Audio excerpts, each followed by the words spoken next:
Happy New Year. Can you I believe know. it's almost nearly the end of January? I know, I know.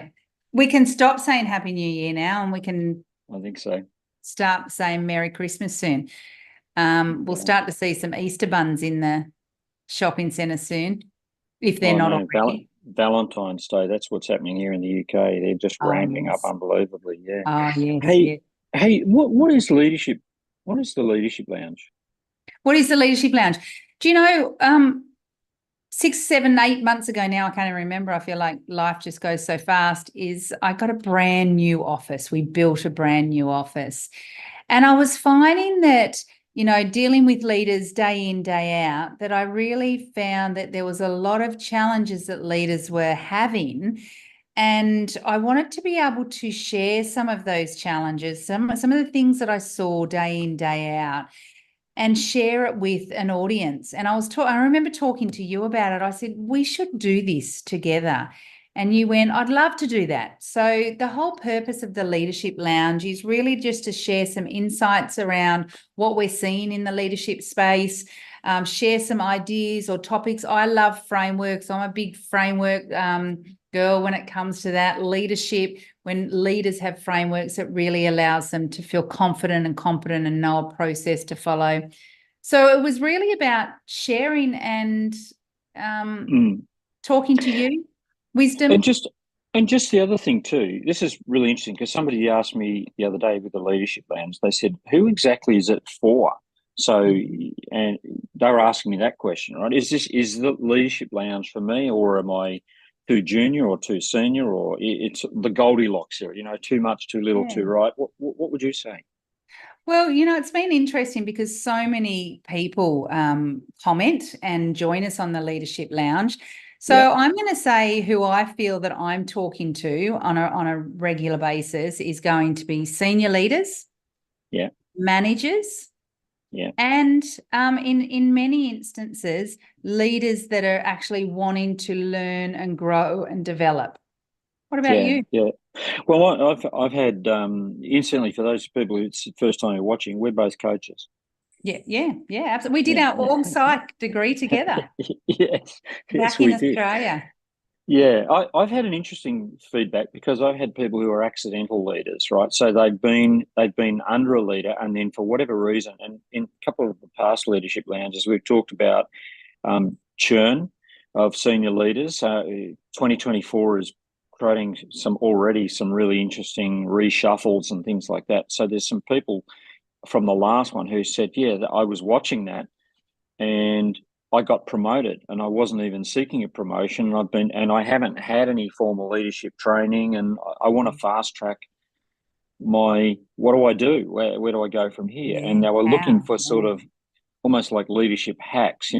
Yes, I said yes. nothing replaces working with a coach, obviously, but Yeah. um, but it's almost like I was saying. I found it reassuring just to listen to you talking about leadership issues, that particularly as you said, senior. Some of mine are also at board level as well, so they're going, yeah, I like listening in because you sort of talk at that level as well. I can see the conversation going up to that level. So For yeah, sure. And I deal with, as I know you do as well, a lot of C-suites. And that's we it. Yeah, often think at that level, don't they yeah, have it all together? Don't yeah, they know it yeah. all? No, Aren't they confident? Don't they, they would never suffer imposter syndrome. But yeah, I'm going to tell everyone that's a mistake that everyone needs to realize, because leadership is a journey, it's not a destination. So just because you become a senior leader or a board member or a C-suite or whatever you want to be, doesn't mean that leadership stops growing. In fact, what we do know about leadership, it's evolved, hasn't it? So mm, I don't know, maybe 20 years ago, it was that real command and control, wasn't it? It was like, yeah, I tell you what to do, you do it, and there we go, everyone's happy. Whereas yeah, it's not like that now. It's a very collaborative culture where we're trying to collaborate and inspire and motivate and get people to work together. And that is totally different to command and control. So leadership evolves. and I think the biggest trend on the planet for the next 7 years, right, is 2030. The boomers in a leadership role are pretty much they're running out. at that point. And it's the millennials who are really going to be running the shop, right? From Yeah, around yeah. 2030. They're going to be doing that. And they have a totally different way of looking at things. As you said, they're collaborative, inclusive. This is why things like inclusivity, all of those issues are well and truly, legitimately, and rightly so, on the agenda. Right, and they want to run. They want to run things differently, right? And they need to, by the way, Yeah, But old dinosaurs like me, I think 20, 30, 7 years from now, we just won't be a force to be reckoned with. I don't think. Well, not unless you change and you adapt and you learn and you grow. There is, and I'm not going to give you a precise number here, but there are approximately 24 core leadership skills and competencies you need. Okay. So it could be 28, it could be 14, it could be, how you can kind of bunch them up, things like that. But, that's a lot of competencies that we need as leaders in order to be able to lead into the future. So it really is absolutely critical, regardless of your level of leadership, that you are continuing to grow. I'm an avid reader, and I know you are too, Andrew. And that's one of the things I wanted to talk about quickly today. What book are you reading at the moment? Well, and that one. Yeah, go on. That one. That's what I'm reading at the moment. Oh, change your life in 5 practical steps to making meaningful changes. I love it. Who wrote that? Well, yeah, there you go. Look at that. Sue Belton. Yeah, Wonderful. yeah, in the UK. Really interesting, because it doesn't dumb down leadership, and it goes back to the point you just made before, that you go, you get into a leadership role and we think, you wouldn't have any of these issues, you wouldn't have any of those concerns.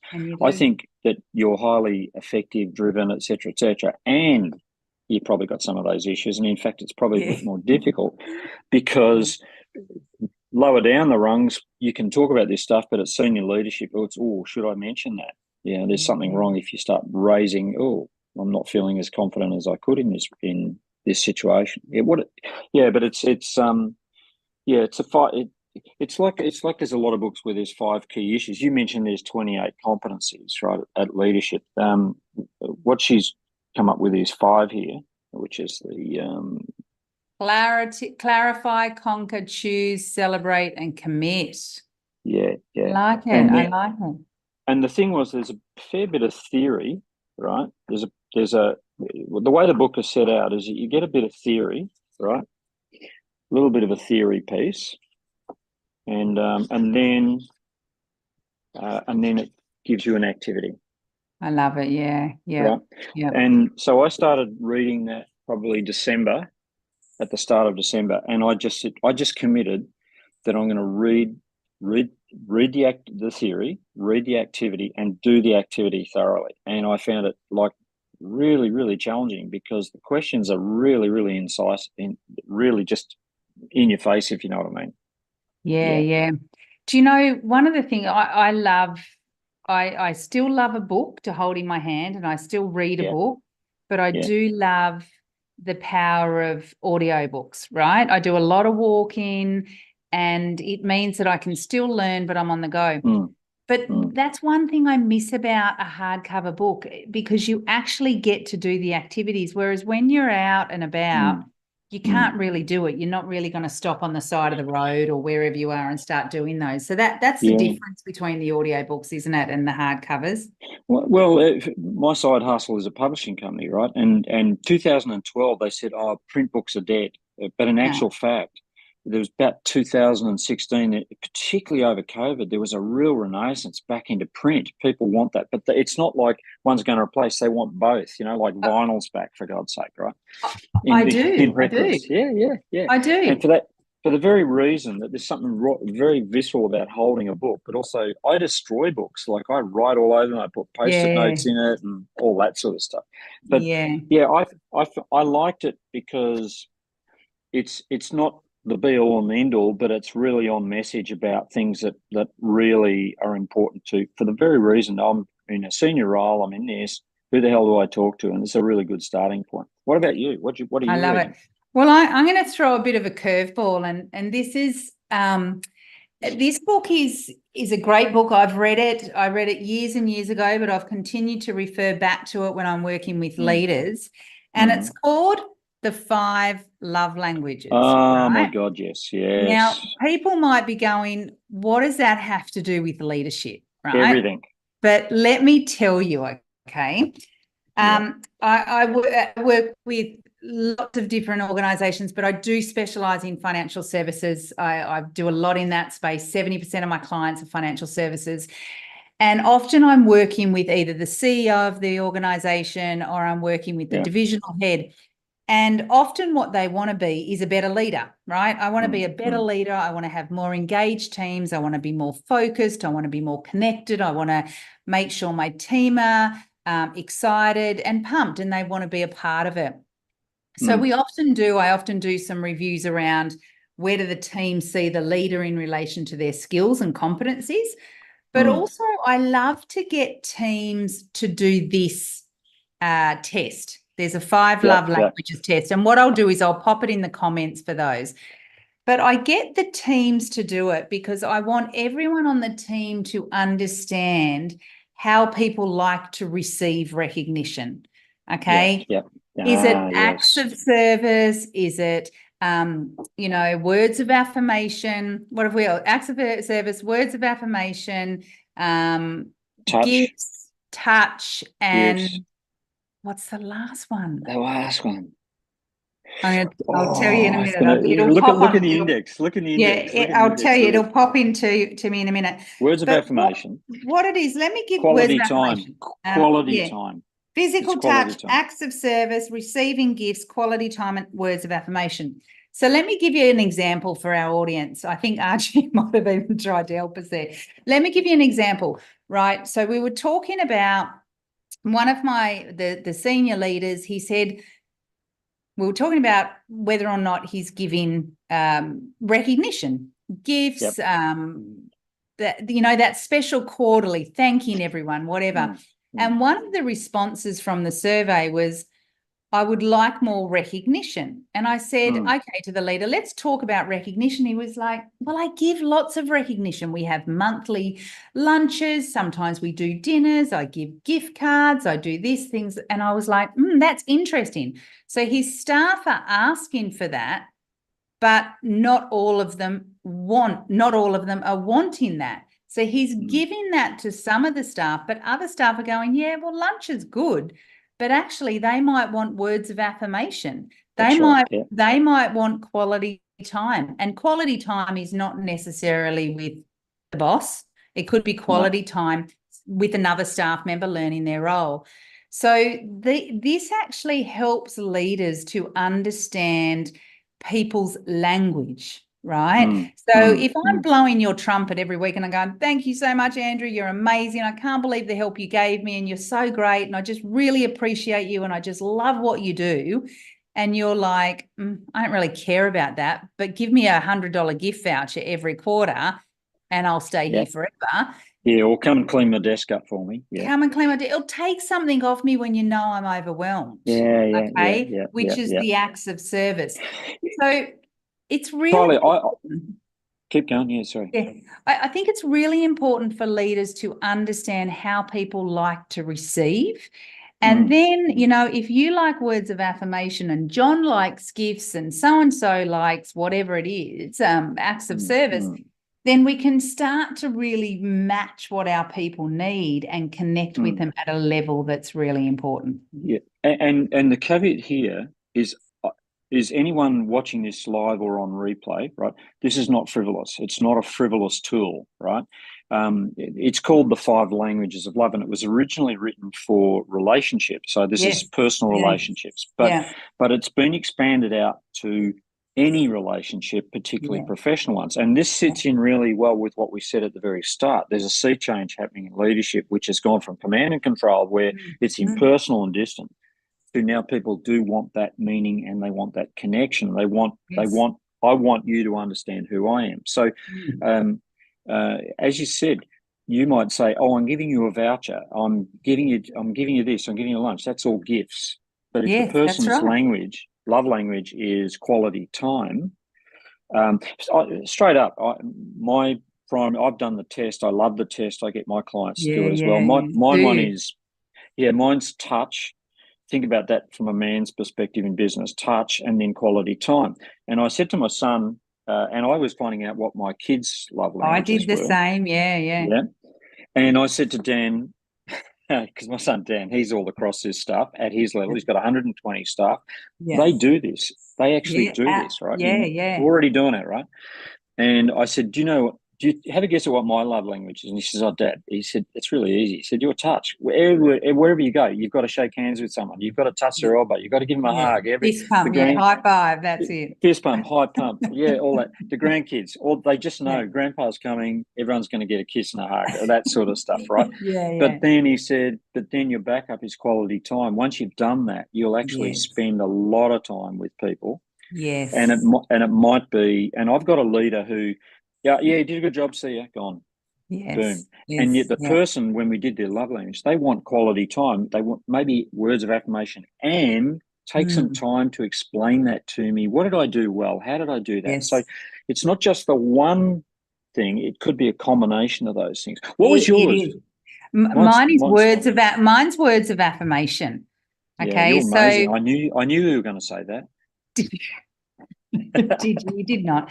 So mine's words of affirmation.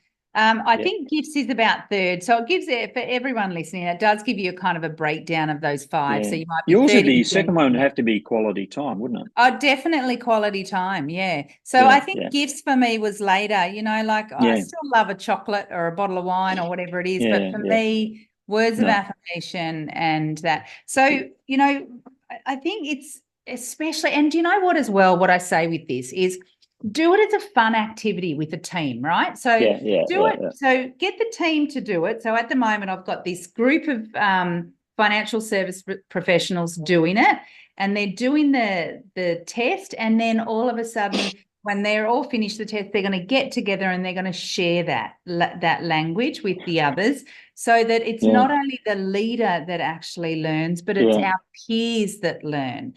C- c- And I remember when I was a financial advisor many, many years ago, I could buy a box of chocolates for someone and they would be jumping for joy. And then I mm, could buy a box of chocolates for another one and they'll be like, thanks. But if I yeah, gave them a certificate to say number one referrer of the month, they'd be like, oh my yeah, God, I've got it plastered yeah, up on my yeah, wall. And I yeah, remember thinking, why is that? So us with our background in psych, that sort of stuff makes us curious. And I remember thinking, why are people doing that? And that's when I really learned about this and how yeah, people like to receive from you as their leader. So a bit out yeah. there for people listening, but really, really important from a leadership But perspective. I'm gonna push you back on that comment, Kylie. I don't think it's out there at all. I think it makes really good sense, right? Yeah, And yeah, and probably because it's been around for a long time, and yeah, the reason it's been around a long time is because it's really bang on, right? It really yeah, just yeah, improves the quality of those relationships. But I would probably just throw one thing, and I'd love your opinion on this. When I get my leaders to do this, the first thing I said, firstly, do this yourself and like try it on like a new coat or like a new yeah, jumper, see what yeah, it feels yeah, like, right? And ask your partner or ask your family which one do you think I am, and do it with that first. So for me it was, I was looking with my family first, and I got very, yeah, very comfortable exploring it, yeah, because I yeah, wouldn't want you to do it once and then go to your team, my love language is this. I haven't really thought it, I haven't really seen, well, how does that interact with people the closest to me, what do they yes, say it is. yes, So you yes. get that sort of checking in. I And agree. then when you're talking to people, I did my love language. This is what it is. This is how it shows up. Blah blah blah. That becomes more relatable, particularly if they then give examples where they go, "Hey, last week I was chatting with so and so. I know that he loves words of affirmation and he loves acts of service, Yeah, or he yeah, loves quality time. And I yeah, just noticed over the last week or so that's worked really, really incredibly well, right? So yeah, yeah.